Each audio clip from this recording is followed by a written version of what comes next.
Hello, everyone. Welcome back to the Daily Defender. Great to be with everybody again. Glad you're here with us. Glad we're able to bring you some more new content and build off on some of the other things that we're doing.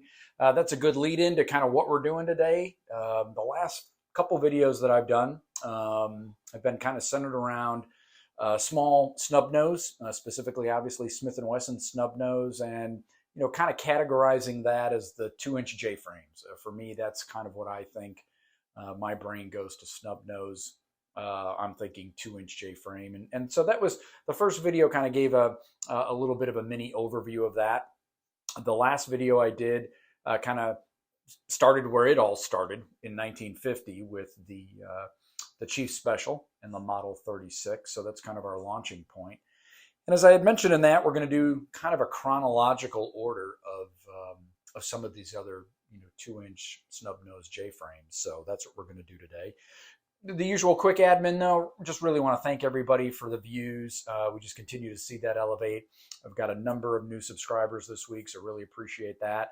Obviously, we need more subscribers, so if you like the content and kind of like what you're seeing and having fun with it, please hit the subscribe button, hit the like button, and continue with the comments. We've had some really nice comments again, and so I really appreciate that. Love it, in fact. Love kind of interacting with you guys and hearing your stories and your collections and what you're into, and some suggestions as well, and what you're seeing in gun and pawn shops and all that. So that's fantastic. Really keep the comments coming so we can keep interacting. And then the usual disclaimer on the face blur. That's because of my day job, and I simply want to be able to express my content and my views on my channel.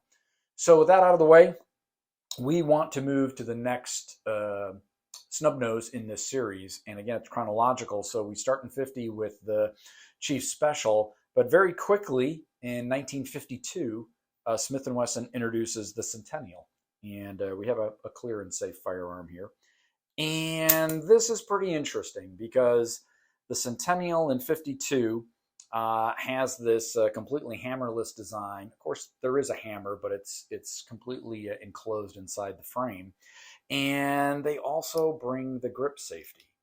And of course, this is really interesting because it harks back to the late 1800s. And just jumping back to my safety hammerless top brake, a lemon squeezer, if you will. This one, and there's a video on this if you haven't seen it, check it out. My particular example is probably in that early 1900s range, 1902, 1909, somewhere in that range. But the very first hammerless safety that Smith and Wesson came out with was in the late 1800s. It was either 1887 or 1897. I'll double check that. But basically right at the kind of the turn of the century there. And of course, they continue to make these for several decades. But in 1952, Smith and Wesson decides to introduce the Centennial. And if you do math pretty well, probably better than me, we know that 1852 to 1952 is 100 years, hence the Centennial name. The model designation of the 40, of course, wouldn't hit until 1957 when Smith and Wesson starts using model numbers. But this is what they introduced in 1952. And of course, we'll do the deep dive on it, but it's a really interesting firearm, lots to talk about, really neat. And these were built from 1952 to 1974. And so with that statement, some of the very astute are probably looking at the new box and how could that be from 52 to 74? Well, because in 2007, Smith and Wesson reintroduces it in the Classic series. So this is actually not a Model 40, but a Model 40-1. And so that's just going to add to a bit of the story because it's pretty interesting how I kind of bumped into this firearm, how long the shop actually had it, apparently, and all of that. So that's what we're going to talk about today. We're going to talk about the Model 40. And again, in this case, this is actually going to be a 40-1 Centennial and a 38 Special 2-inch J-frame revolver. And again, we'll kind of keep it kind of short on the intro today. So let's go ahead and go straight into the deep dive. So as I just mentioned, we want to take a deep dive on this Model 40-1 that I have as the Sentinel with the grip safety. And again, I find this pistol very, very interesting. We're building on the platform of 1950 with the Chief Special, and just a few years later, 1952, 1953, I've seen a couple different numbers noted or years noted. They bring out the hammerless safety design again, and of course, we're harking back, utilizing Smith and Wesson history here from the late 1800s, early 1900s, the first few decades of the 1900s, where Smith and Wesson is spending a lot of time and effort with these models, these safety hammerless designs like we have here. This is mine, and we have a video on it. Like I said, if you haven't seen it, please check that out. This is actually what they call a second model. I believe there were four, if I remember right from my memory. There were four models. This is a second model, as they called it. And this is an early 1900s version. And of course, we've got a clear and safe firearm. And so we have this as our base point. And I just find it very, very interesting that, 52 odd years later, Smith and Wesson decides that they want to bring a hammerless safety back into the marketplace. And I don't know the answer to this. I would love to know the answer from a commercial or, marketing aspect on why they thought this with a grip safety was the next model to go or, bring into the line after the Chief Special. They, of course, have their just standard hammerless safety or like the Bodyguard with the shrouded hammer. But those are actually a few years later. If I've got all my lineage correct, this actually comes out just a couple 3 years after the Chief Special, and I just find that really interesting. So if somebody had some historical background on why Smith and Wesson thought this was the way to go with a grip safety, that would be great to hear. But of course, you can see the lineage, historical lineage back to what they were doing at the turn of the century with the lemon squeezer, right?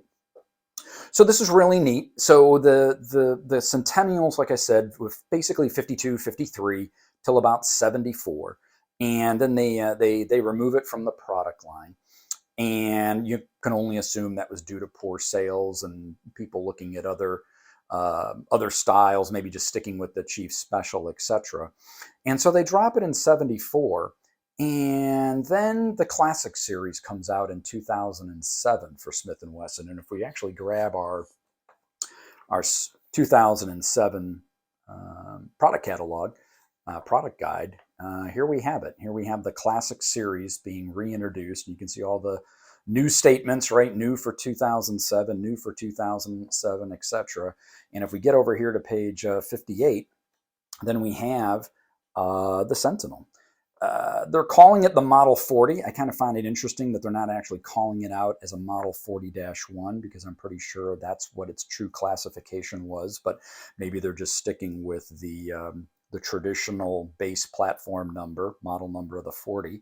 And you can see that they produced it in carbon steel, then there was a nickel, and there was this case color, case hardening style, which has a certain interesting appeal to it.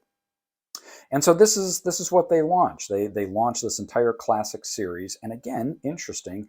Smith and Wesson feels the need/interest to bring this hammerless safety hammerless to the market again, and I just find that really interesting. Now it only goes to 2012, so they make these from 2007 to 2012. So it doesn't go that long, and then again it gets dropped from the line, as I understand it. This model is a 2009, maybe an early 2008, and I'll explain that in a minute when we open up the case. But so that's its era and its general production year. And again, we've got a clear and safe firearm, and it's just again in typical Smith and Wesson fashion. I find it just a very, very nice and elegant production model for this centennial. And of course, as I alluded to in the intro, the centennial name is coming from the 100th anniversary, so 1852 to 1952. And that seems to hold true. Again, I don't know where this 1953 statement comes from. It wouldn't seem to make sense, right? With the centennial name, it would have to be 52 to 52, but at any rate. So we can kind of take our standard deep dive here with this one and kind of just break down what we've got here as a classic series. So we obviously have an all steel gun. We obviously have a blued gun. We're still in 38 special, and that is stated right up here on the barrel. Of course, at this time, we're building, or Smith and Wesson is building product where we can have a plus P. So it's 38 special plus P rated. And it's an all steel frame. It's actually on a J Magnum frame. So it's a slightly, ever so slightly larger frame than just the standard J frame, which again is interesting. All steel, as I mentioned. 5-shot, 38 special. So pretty, pretty representative of the J frame snub nose 38s that we've been talking about, right? And it has a very, very nice finish on it. Of course, at this point, we do not have a pinned barrel. This is the classic series, so we've lost the pin barrel. We don't have any kind of recessed cylinder, of course. Smith and Wesson has done away with that at this point. The sights are, again, traditional snub nose, J-frame, 38 special, if you will, for this platform, sights like we talked about, just like on the Chief Special. You've got this trench style here, and I'll try to do a little bit better job of that on this video. I don't think we got the lighting right on the Chief Special. And then you kind of work backwards to this half moon notch here. Again, having a little trouble with the camera, sorry for that. And then you can pick up the front sight there. And the front sight, of course, is a fixed and solid front sight. What I did notice, though, is that Smith and Wesson has made this a wider sight or a thicker sight on the Classic series. They may have also done this on some of the, later versions, say the 1970s. I'm not sure.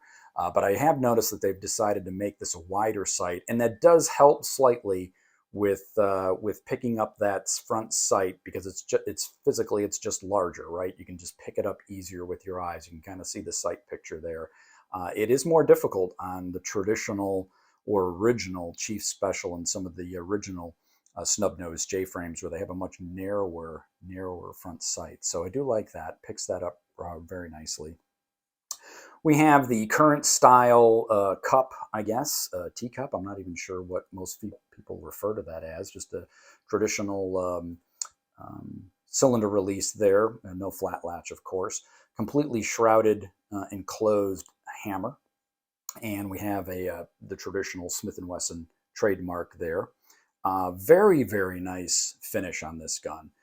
Again, here we have the traditional Smith and Wesson information, made in the USA, Massachusetts, etc. down here, and we have Smith and Wesson stamped into the 2-inch barrel up here, and it is a 2-inch barrel, so traditional classic 2-inch snub nose. The finish is just very, very nice. It's when I walked into the shop, and maybe that kind of gets in. Well, we'll finish up with the rest of the firearm, and I'll get into a little bit of a story on this firearm. But when I walked into the shop, of course, I wasn't expecting to see a classic series in the shop. And I was over in a particular part of the case, and I just assumed that it was a used model back in the original 40 Sentinel somewhere, and that didn't look like a 50s model, but I was thinking, okay, it could be one of the early 1970s models. Just didn't expect to see a new firearm. And again, let me just kind of finish the rest of the firearm here. We'll get into the rest of that story. But of course, here we have our grip safety.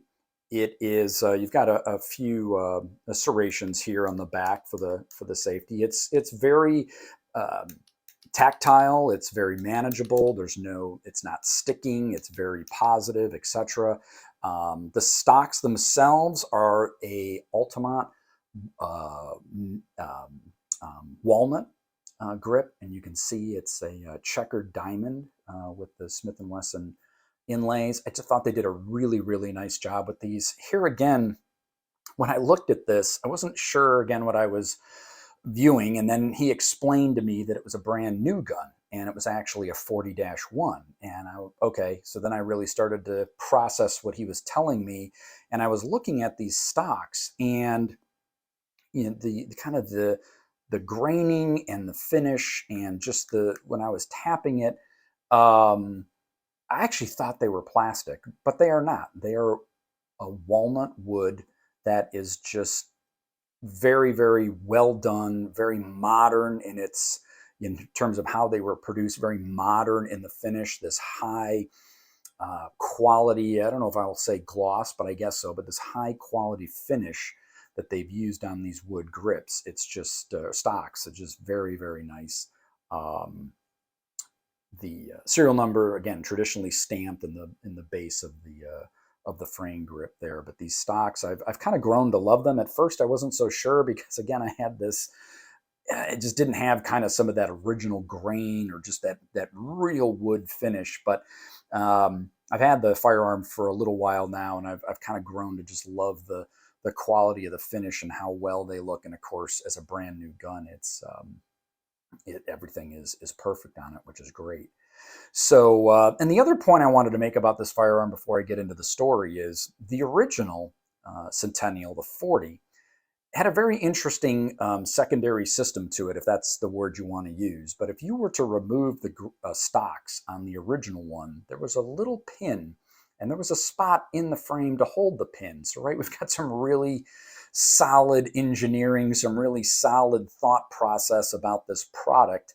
And so inside the frame was a slot that this pin fit into, and you could remove the pin and put it into the grip safety to basically lock the grip safety down. So it's a very interesting concept.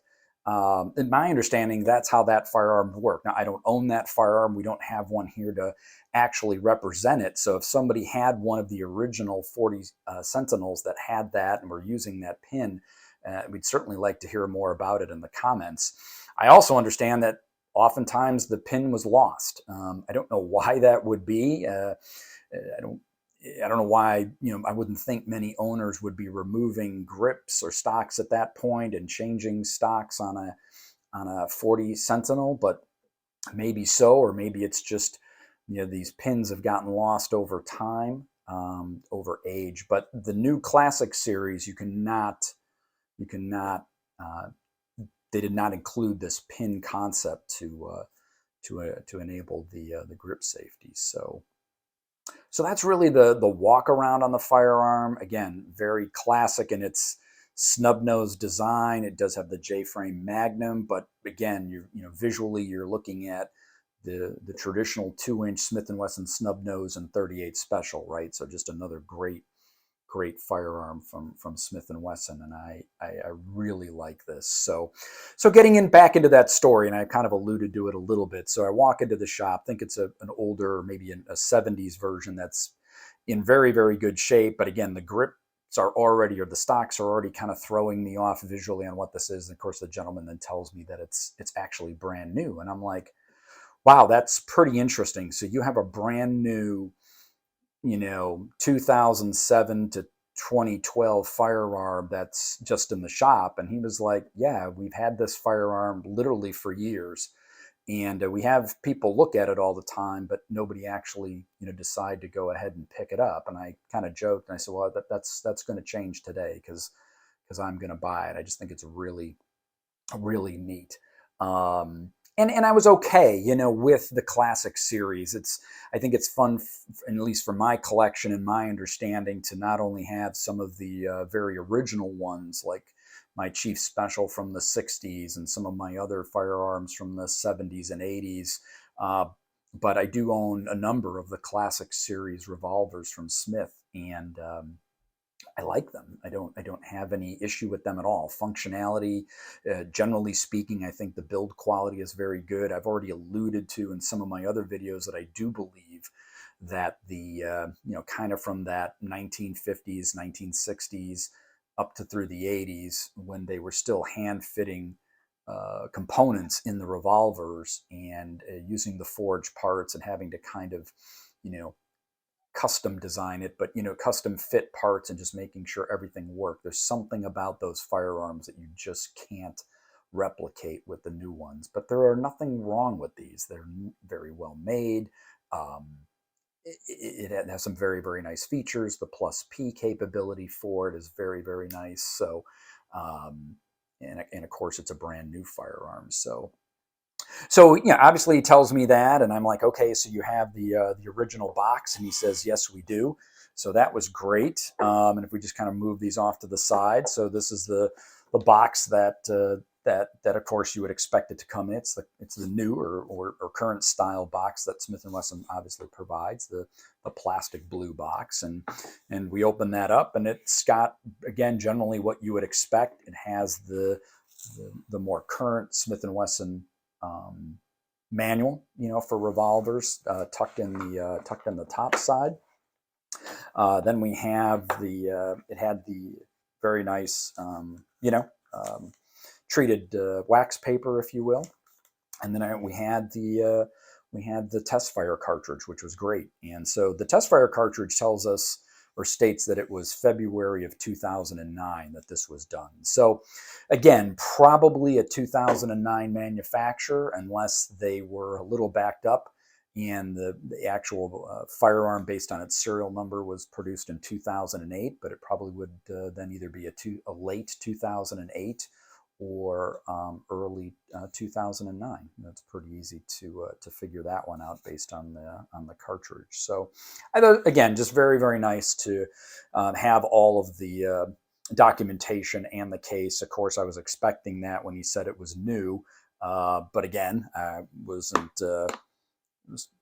wanted to definitely make sure that was the case, and it wasn't just a firearm that for some reason had been there so long that somehow they had misplaced the case or sold it or whatever. But so yeah, that's the deep dive. Again, these as we kind of go through these series with the Smith and Wesson J frames, you can tell there's a lot of commonality, right? There's not a lot of secondary or tertiary information that we can add on to what we've already talked about once we've got our base point with the Chief Special, and that is really obviously is the J frame that they launched in 1950. That's the launching pad for all of these other snub nose variations, as we've discussed, with calibers and materials of construction, and exactly the different designs. Here we have the hammerless safety lemon squeezer style. The next one that we'll do is I think it'll be the Bodyguard. I think the Bodyguard's the next one up. No, I take that back. It'll be the Model 60. I think that's the next one in the chronological order. Yeah, that I've got that I want to bring to you guys. I guess the parting comments on this is, again, I've come to the conclusion that I really enjoy the steel frames.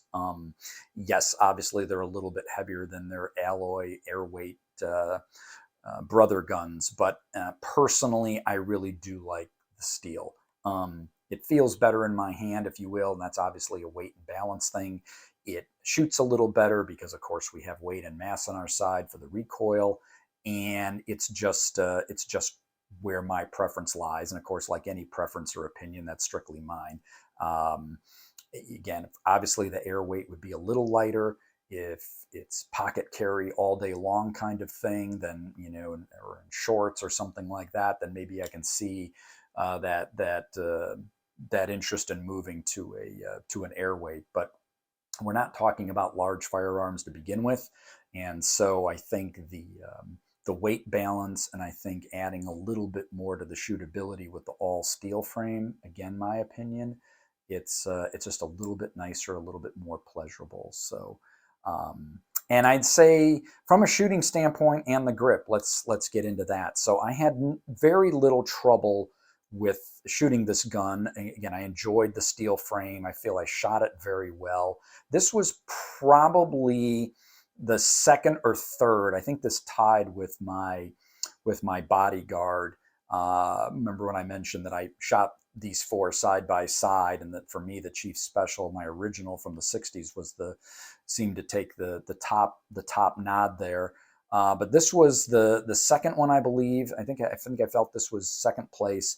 I had no trouble, or I should say, very little trouble with the grip safety once I realized that it wasn't a farther down hold or something like kind of you really do have to make sure you're up on it and have the safety obviously depressed in order to fire the firearm. So every once in a while, when I lost a little concentration or I didn't, just was being a little lax and got my grip a little bit lower, I could find myself not getting enough pressure on the grip safety, and the first round wouldn't fire, and quickly like, oh yeah, let me get back up on that and into that. So if this was something I was going to carry all the time, I would definitely have to train with that a little bit more.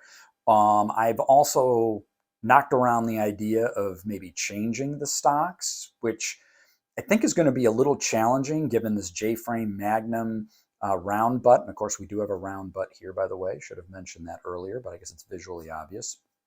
Of course, getting something with an open back for the stocks, or the two-piece stocks, is not going to be a problem. But I think finding a different style grip, even if I went to a rubber grip, that would match up to this all could be a little challenging. I haven't spent a lot of time researching it. I think it probably deserves more of a Tyler grip adapter. I think that's really what this firearm needs from a regular basis. And I actually think it would look pretty cool if I could find a good blue or black one. And assuming that I could get a Tyler to fit a Magnum J-frame. Again, I just didn't do enough research on that. I think it just... if someone actually has some suggestions, I would love to hear that. If you've done something similar with one of the classic series and what grip adapter you used, where you located it, etc. I would love to have that information, because I actually think I would like to use this gun more, but I'm cognizant of the fact of maybe the training deficiency or the amount of training that I probably have to do to get very comfortable with that in a very stressful situation. Again, you may not grab it just the way you need to, and I think you have to. I think that grip adapter would really go far to add to that and just kind of get that full grip onto the entire frame and stock of the firearm. So again, I would love to hear that if any of you have done that with your either your standard Sentinels, although that's going to be on a standard J-frame, as I understand. I'd really like to hear from somebody that has one of the classics like this and has done something like that. You'll also notice, by the way, there's no key lock there. So Smith and Wesson didn't feel the need to add the key lock to this, which probably because of the grip safety. So I think it's very, very visually appealing, and just really, in this case, really does add back to the classic version or the vintage version of the firearm, because you don't have the lock, the key lock above the cylinder release. So, and yeah, I think that's really all I wanted to tell you folks about it. I hope you liked this video. I hope you enjoyed the content. Again, would really like to hear some comments on other Centennials. I don't know how many of these were made. We know how long they were made, but I don't know how many of them were made from 52 to 74. And then again, they were only made these from 07 to 2012. And I don't know. I don't know if that makes this even a slightly more rare than the original. That I don't know. If you made something from 52 to 74, and then you only make something from 07 to 2012, I think it's logical to state there are fewer of these out in the marketplace. I did have to pay full retail for this. I did look it up and find out what they were basically being, what they were offering these for, or what retail was back in that time frame, that 2010 time frame. And the shop was sticking with that. They were not discounting at all or anything like that. So it's not an inexpensive gun. Neither would have been any of the original Model 40 Sentinels.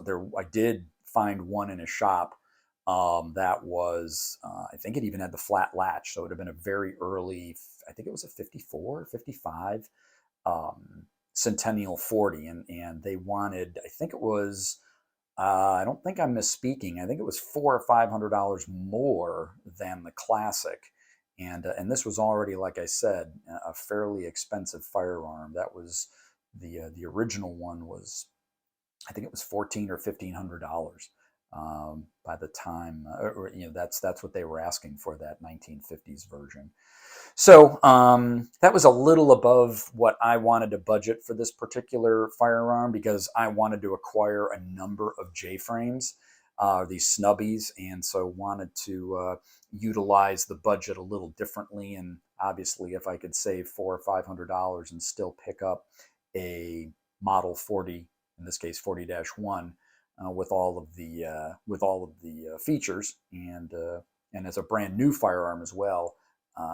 I thought that was kind of a good idea, and I wanted to also actually add another classic to the collection, or the channel here. Only have a few of them, so I thought that was another good idea. So again, I hope you guys like the video. I hope you like the content. We're getting a lot of comments, and a lot of views, I should say. But we could use more comments. And again, I'd really like to hear some comments on this one if you've got them. So thanks for tuning in. Thanks for spending some time with us, and we will see you next time on the Daily Defender.